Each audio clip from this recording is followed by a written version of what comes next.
Hey folks, my name is Jürgen, aka and I'm proud of it, and Destiny has brought you to my channel today to talk about why I think paper magic will never disappear.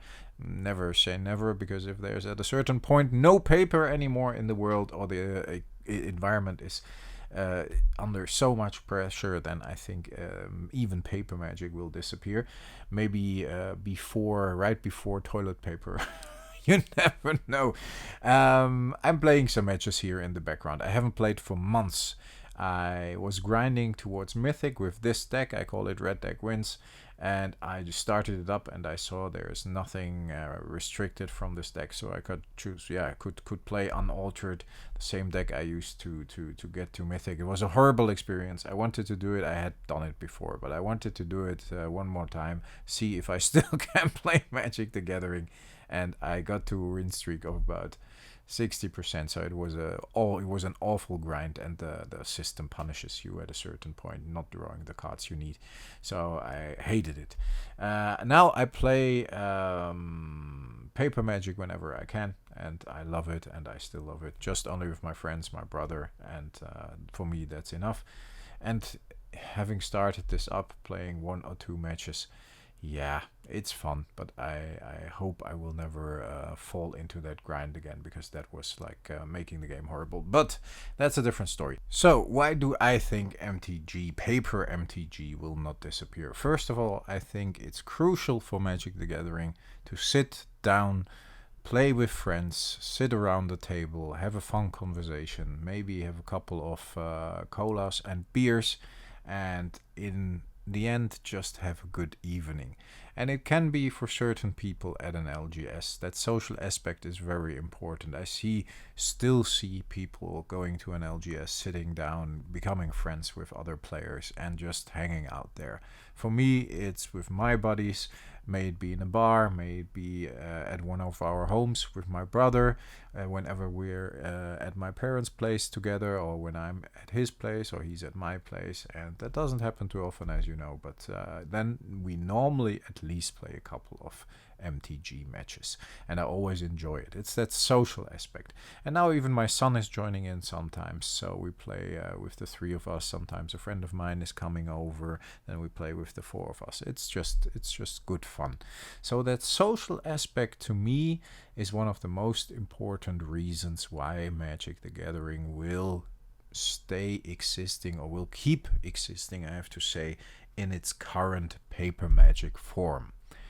I know, and I'm working in the video game industry I have been working in the video game industry for more than 20 years, and I know for sure that Wizards of the Coast would love it to go all digital. Of course they would, because there is no cost involved except for the developers, but there's no production, there is no shipping cost, there is no storage cost, there is no loss.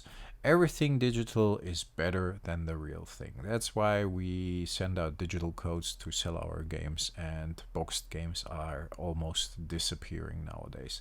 There are a few dinosaurs like me who like to have the new Zelda next, the cartridge and the box on the shelf, but for the next to the other Zeldas. But in general, if I look at my son, he doesn't care anymore. If he gets the digital code, for him it's easier, because he doesn't have to take along cartridges. So that's a fact.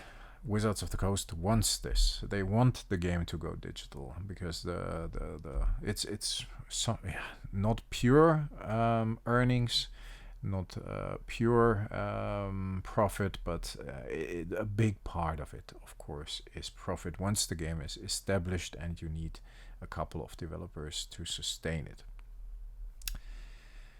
Why won't they succeed with this? It's very simple. This is not a game for young people. This is a game for people who like to play Magic the Gathering already, and who like to try it digitally as well in the time they don't have any real life opponents. I try to show this to my son. He's playing, of course, modern video games, and Call of Duty, Fortnite, of course, Zelda, Mario's, yeah, you name it, even Grand Theft Auto, and so on and so on. I mean, that's what the kids are playing, and fair enough, they are great games. I'm still playing some of those too. MTG Arena can't compete with this. It's not attractive enough. It's not triggering enough. It's a card game in a digital form, but you have to enjoy the card game to start playing Arena after probably you started playing tabletop Magic or paper Magic. It's a very simple thing that Magic the Gathering and Wizards of the Coast. Why do you think they are buying game studios all over? Because this is not they. If you look at the news, Wizards of the Coast news, there's always a game studio opened here, game studio opened there, and then they're closing one again because it's not giving them the results they wanted. But it's very simple. They are trying to conquer that digital market, and they did so with Dungeons and Dragons as well, where they wanted to sell a digital subscription for Dungeons and Dragons, and the players rioted. Right after the MTG 30th anniversary disaster, they had the next PR strikeout with the Dungeons and Dragons stuff. So they are trying to go digital wherever they can, and I can't blame them because it's easy money. And it's not as complicated as physical distribution and physical production of product. And it doesn't matter if it's D&D books or Magic the Gathering booster packs. In the end, the target group, especially the older players, they are so used to Magic the Gathering being a physical product that they won't step away from this. Doesn't mean a game can't evolve. Of course it can. Doesn't mean they don't play digitally at all. As you see, I do too, and I enjoy it sometimes, and often I think it's a horrible experience if you want to go get somewhere. But if you use it for a fun purpose, I think the game and the setup of playing it is well done. So I have to say it works fine. It plays fine. And it definitely is fun unless you want to get to a certain rank. So, will those players stop playing paper Magic? Yeah, at a certain point, some do, some don't, of course. But it doesn't mean that there will be a whole new wave in digital Magic that never tasted the paper Magic route. Maybe some, but it's definitely not the main part. It's very, very, very simple. It's not a game that can compete with modern games, and it's not a game that is attractive to a broad audience like some other games are. This will never be a mainstream video game, which is again fine. Doesn't mean mainstream means like everybody can play it, everybody, and that's there are only a few games that fall into that category. Everybody's buying FIFA every year. Everybody's buying Call of Duty. Everybody's buying the new Mario or the new Zelda. These are games everybody plays. All ages. Magic the Gathering, I don't see, even my son who's interested in MTG, this is not attractive enough for him as a gamer. And for my daughter, no way. So maybe I talk to young adults who play Magic the Gathering.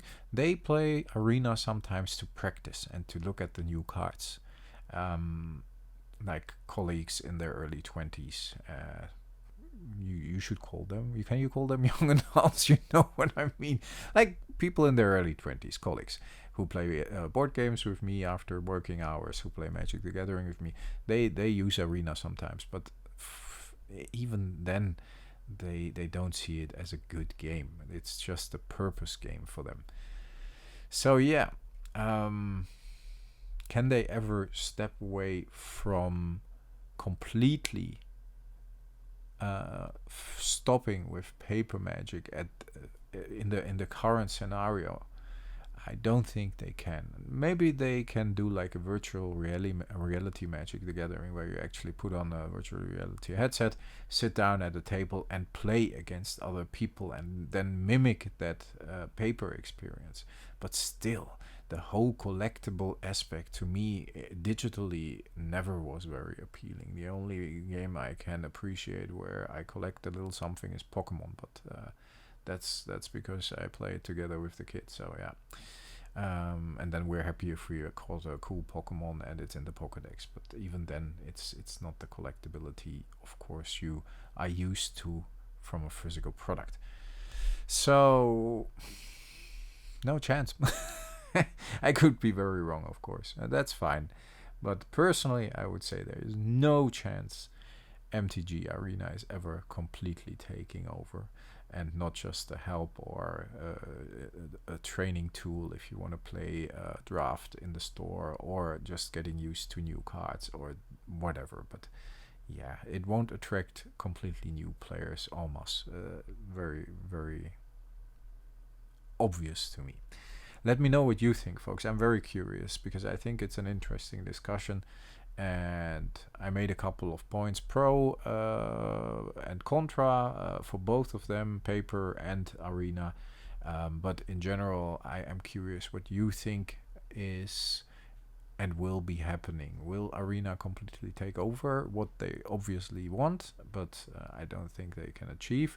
Will paper magic endure? Will the, of course, awareness that is going on at the moment concerning environmental issues and everything be a factor? Will other things play into it? Let me know. Thanks a lot, folks. Stay healthy, stay frosty. Just comment and start a conversation with me and start a discussion with me. I would be very curious. I talk to you next time, folks. Bye bye.